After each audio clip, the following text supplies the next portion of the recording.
മിണ്ടാതിരുന്നോ, അല്ലെങ്കിൽ അവർ attendance correct ശരിയാ. ഇനിയിപ്പം മിണ്ടാതിരിക്കുക, അല്ലെങ്കിൽ അവർ തുടങ്ങും. മിണ്ടാതിരി. ഞാൻ അറ്റൻഡൻസ് എടുക്കാൻ പോവാം. ആദ്യം തന്നെ ഒരു കാര്യം പറയാം, എനിക്ക് ലേലം വിളിക്കാൻ വയ്യ. അറ്റൻഡൻസ് പറയുന്നവരെ ഞാൻ മാർക്ക്, അല്ലെങ്കിൽ ഒന്നുണ്ടോ 2 ഉണ്ടോ 3 ഉണ്ടോ എന്ന് ലേലം വിളിക്കാൻ എന്നെ കൊണ്ട് വയ്യ. അതുകൊണ്ട് അറ്റൻഡൻസ് കറക്റ്റായിട്ട് നിങ്ങൾ പറയണം. പറഞ്ഞില്ലെങ്കിൽ ഉറപ്പായ അറ്റൻഡൻസ് പോകും. പിന്നെ എൻ്റെ അടുത്ത് വന്ന് പറഞ്ഞിട്ട് ഒരു കാര്യമില്ല. അപ്പം നമ്പർ 1 മിസ്, 2 3 മിസ്. അങ്ങനെ മിസ് എല്ലാരും അറ്റൻഡൻസ് എടുത്ത് കഴിഞ്ഞിട്ട് ക്ലാസ്സിൽ നിന്ന് പോകുന്നത്. നിനക്കെന്താടി പെണ്ണ വച്ചൊരു മുഖമൊക്കെ വല്ലാതിരിക്കുന്നത്? അതെന്താന്ന് നിനക്കൊന്നും അറിയത്തില്ലാത്തതിൻ്റെ കണക്കോ. എൻ്റെ അടുത്താരും മിണ്ടണ്ട. നീ ഇതുവരെ അത് വിട്ടില്ലേ? വാ, നമുക്ക് എല്ലാവർക്കും വെളിയിൽ പോവാടേ. ഞാനൊന്നുമല്ല, നിങ്ങൾ വേണമെങ്കിൽ പോയിക്കോ, എനിക്കൊന്നും വയ്യ. ഡി അച്ചൂസേ വാടേ, കഷ്ടമുണ്ട്. വാ പെണ്ണേ. എന്തായാലും എൻ്റെ ദൈവവിശുദ്ധരം പറഞ്ഞല്ലേ, ഞാൻ വന്നില്ലാന്ന് വേണ്ട, ഞാൻ വന്നേ. എന്തായാലും ശരി വാ, നമുക്ക് വെളിയിൽ പോയിട്ട് വരാം. അങ്ങനെ ദിവസങ്ങളും മാസങ്ങളും കഴിഞ്ഞ് പോയിക്കൊണ്ടിരിക്കുക. അങ്ങനെ അവരുടെ ഫസ്റ്റ് സെം എക്സാം കഴിഞ്ഞിട്ട് അവരിയ്ക്കുക. അതിൻ്റെ ഇടയ്ക്ക് അവരെല്ലാവരും നല്ല ഫ്രണ്ട്സായി കഴിഞ്ഞിരിക്കുകയാണ്. കുറേ ദൃഢമായി അവരുടെ ഫ്രണ്ട്ഷിപ്പ്. അങ്ങനെ ഫസ്റ്റ് സെം കഴിഞ്ഞിട്ട് ഗോഡ്, ഇനി സെക്കൻഡ് സെം. അതിനി എങ്ങനെയാവോ എന്തോ, ദൈവത്തിനറിയാം. നീ പറഞ്ഞ ശരിയാ, എന്ത് പെട്ടെന്ന് ഫസ്റ്റ് സെം കഴിഞ്ഞ് എക്സാമും കഴിഞ്ഞ് ഇപ്പോൾ സെക്കൻഡ് സെമ്മിലോട്ട് സ്റ്റാർട്ടായി. 6 മാസം പോയതേ അറിഞ്ഞതേ ഇല്ല. എന്ത് പെട്ടെന്ന് ആ ദിവസങ്ങളും മാസങ്ങളൊക്കെ കടന്നു പോയത്. എനിക്കിപ്പോഴും വിശ്വാസം വരുന്നില്ല സെക്കൻഡ് സെം ആയെന്ന്. നമ്മളിപ്പം വന്നത് കണക്കാ തോന്നുന്നത്. ഇല്ലടാ. ആടാ, നീ പറഞ്ഞ ശരിയാ. മോർണിംഗ് സ്റ്റുഡൻറ്റ്, എങ്ങനെ ഉണ്ടായിരുന്നു ഫസ്റ്റ് ഇയർ എക്സാം ഒക്കെ നിങ്ങൾക്ക്? കുഴപ്പമില്ലെന്ന് മിസ്. പക്ഷേ എസ് എ ക്വസ്റ്റ്യൻസ് ഇച്ചിരി ടഫായിരുന്നു. എന്തായാലും ഇനി സെക്കൻഡ് ഇയർ തുടങ്ങാല്ലേ, നല്ലപോലെ പഠിക്കാൻ തുടങ്ങണം ആദ്യം മുതൽ. Okay miss. എന്തൊരു ബോറാടി ക്ലാസ്, എനിക്ക് ബോറടിക്കുന്നു.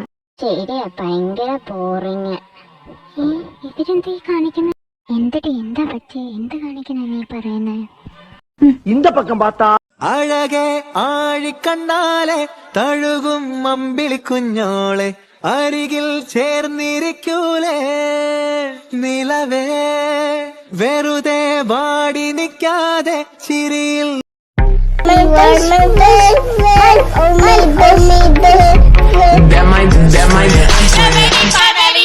എന്തോടി അവർക്ക് ഇത്ര പ്രശ്നം? അവരെ നല്ല ബെസ്റ്റ് ഫ്രണ്ട്സ് അല്ലേ? ആംഗ്ലടി, അവരുടെ ഇടയിൽ എന്തോ ഉണ്ട്. ഐ തിങ്ക് അവർ ലവേഴ്സ് ആണ്. ഒറ്റ ഒന്ന് വെച്ചെന്നില്ലേ, നിനക്ക് എന്തോടി? അവർ നല്ല ഫ്രണ്ട്സ് ആടി തന്നെ. അതെന്തെങ്കിലും ആവട്ടെ, അതൊക്കെ വിട്. നമുക്കിപ്പം ഇൻ്റർവെല്ലല്ലേ, നമുക്ക് വെളിയിൽ പോയി കറങ്ങിട്ടോ. വാ അച്ഛ, വരാൻ. ഞാനൊന്നുമില്ല, നിങ്ങൾ വേണമെങ്കിൽ പോയിക്കോ. എനിക്ക് എന്തായാലും വയ്യ വരാം. എന്നാ വാടി, നമുക്ക് പോവാം. അവളവിടെ ഇരിക്കട്ടെ.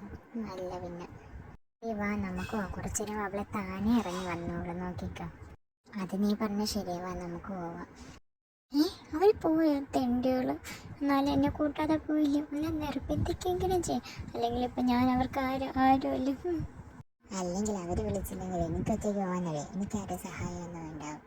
പിന്നെ അവരില്ലെങ്കിൽ ഞാനും പോകലില്ല. നീലാകാശപ്പിൽ ഇവിടെ തുമ്പത്തെത്തേങ്ങോളാ, കറുത്ത പശുവിന് വെളുത്ത പാല് കുടിച്ച് തീർക്കുന്നു. ഇതിങ്ങനെയൊന്നുമല്ലല്ലോ, കുടിച്ചു തീർക്കും ഞാനിപ്പോൾ പോയി.